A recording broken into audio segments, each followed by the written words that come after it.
இன்னைக்கு நாம பார்க்க போற விஷயம் ரொம்ப முக்கியமானதுங்க. தி மில்லியனர் நெக்ஸ்ட் டோர் அப்படின்னு ஒரு புக்கை பத்தி தான் பேச போறோம். இத தமிழ்ல சொல்லணும்னா நம்ம வீட்டு பக்கத்துல ஒரு கோடீஸ்வரர் அப்படின்னு வச்சுக்கலாங்களேன். நம்ம ஊர்ல எல்லாம் பணக்காரர்னா எப்படின்னு நினைப்போம். வந்தாவா ஒரு பெரிய கார்ல வருவாரு, பட்டு வேட்டி கட்டுவாரு, கழுத்து நிறைய செயின் போடுவாருன்னு நினைப்போம்ல. ஆனா இந்த புக்கை எழுதின ஸ்டான்லி மற்றும் டன்கோ அப்படிங்கிற 2 பேரு நிஜமான பணக்காரங்களை ஆராய்ச்சி பண்ணி பார்த்துட்டு அதெல்லாம் ஒண்ணு இல்லைங்க சாமின்னு சொல்லிட்டாங்க. 2. யாருப்பா அந்த நிஜமான பணக்காரர்? பாவ் VSUAW. முதல்ல நாம எப்படி இருக்கோம்னு பார்க்கணுங்க. இதுல 2 வகை இருக்குதுங்க. ஒன்னு பாவ்லிவிஸ்பி. இவங்க எப்படின்னா பார்க்கிறதுக்கு ரொம்ப சாதாரணமா இருப்பாங்க. ஆனா பேங்க் பேலன்ஸ் பாத்தீங்கன்னா எகிரி நிக்கும். இவங்க தான் உண்மையான செல்வந்தர்கள். இன்னொன்னு UAW. இவங்க எப்படின்னா மாசம் 1 லட்சம் சம்பாதிப்பாங்க. ஆனா அதுல 2 லட்சத்துக்கு சீன் போடுவாங்க. இஎம்ஐ கட்டியே பாதி உசுறு போயிரும். இவங்க வெறும் பகட்டுக்காரங்க தானுங்க.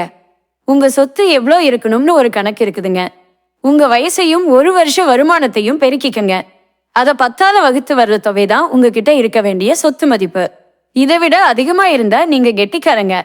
3. அந்த 7 ரகசியங்கள். 1வது வரவுக்குள்ள வாழுது, ஃப்ரூகல் லிவிங். நம்ம ஊர்ல ஒரு பழமொழி சொல்லுவாங்கல்ல, ஆடத் தெரியாதவன் தெருக்கோணல் நானாம்னு. அது மாதிரி தேவையில்லாத ஆடம்பரம் பண்ண மாட்டாங்க. 1 கோடி ரூபாய் கையில இருந்தாலும் அவங்க வீட்டுல குழம்பு வைக்கிற சட்டி வரைக்கும் யோசிச்சுதான் வாங்குவாங்க. ஆசை 60 நாள், மோகம் 30 நாள்னு அவங்களுக்கு தெரியும். அதனால சிக்கனமா இருந்து சேமிக்கிறதையே ஒரு பழக்கமா வச்சிருப்பாங்க. 2வது நேரத்தை மதிக்கிறது, நேரத்தை வீணாக்க மாட்டாங்க கெட்டிக்காரங்க. நேரம் தான் காசுன்னு அவங்களுக்கு தெரியும். பேப்பர் படிக்கிறது, போன் நோன்றதுன்னு நேரத்தை விரயம் பண்ணாம எப்படி புதுசா ஒரு தொழில் பண்றது, எப்படி காசை முதலீடு பண்றதுன்னு தான் யோசிப்பாங்க.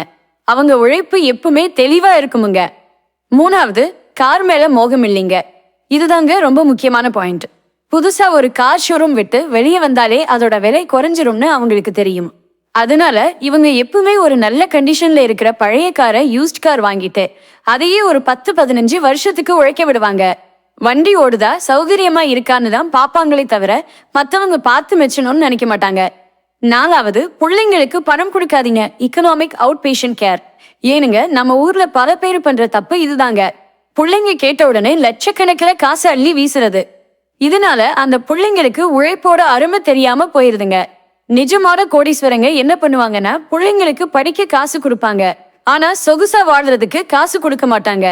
உன் காலில நீ நெல்லு தம்பின்னு சொல்லி கொடுத்து வளர்த்துவாங்க. 5வது அந்தஸ்து பார்க்காதீங்க. நம்ம யாருன்னு மத்தவங்களுக்கு நிரூபிக்கிறதுக்காக காசை செலவு பண்றதுதான் உலகத்திலேயே பெரிய முட்டாள்தனம்னு இவங்க சொல்றாங்க. பகட்டுக்கு வாழ்ந்தவன் பாழா போவான்னு நம்ம ஊர்ல சும்மாவா சொன்னாங்க. பிராண்டட் சட்டை தான் வேணும், பெரிய ஹோட்டல்ல தான் சாப்பிடுவேன்னு அடம் பிடிக்க மாட்டாங்க. 6வது சரியான தொழில். இவங்க பெரும்பாலும் சின்னதா ஒரு பிசினஸ் பண்றவங்களா இருப்பாங்க. ஒரு மளிகை கடையோ இல்ல ஒரு சின்ன ஃபேக்டரியோ வச்சிருப்பாங்க.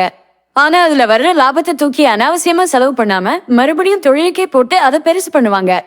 7வது முதலீடு தான் எல்லாமே. சேமிக்கிற காசு பீரோல பூட்டி வைக்க மாட்டாங்க. நிலத்திலேயோ தங்கத்திலேயோ இல்ல நல்ல பங்குகள்லயோ ஸ்டாக்ஸ் போட்டு வைப்பாங்க. அவங்க தூங்குறப்ப கூட அந்த காசு வேற செஞ்சுக்கிட்டே இருக்கணும்.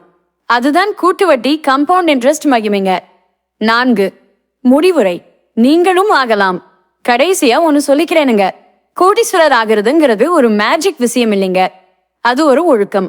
சரியான நேரத்துல சிக்கனமா இருந்து பணத்தை முதலீடு செஞ்சா நம்ம ஊர்ல இருக்கிற எத்தனையோ சாதாரண மனுஷங்க இன்னைக்கு பெரிய ஆளா இருக்கிறதுக்கு இதுதான் காரணம். உங்களுக்கும் அடுத்த வீட்டு கோடீஸ்வரர் ஆகணும்னு ஆசை இருந்தா இன்னையில இருந்தே இந்த வழிகளை பின்பற்றுங்க. இந்த வீடியோ உங்களுக்கு பிடிச்சிருந்தா நம்ம சேனலுக்கு ஒரு லைக் போட்டுட்டு உங்க நண்பர்களுக்கும் ஷேர் பண்ணுங்க. மறக்காம சப்ஸ்கிரைப் பண்ணிருங்க. போயிட்டு வர்றேனுங்க. நன்றி.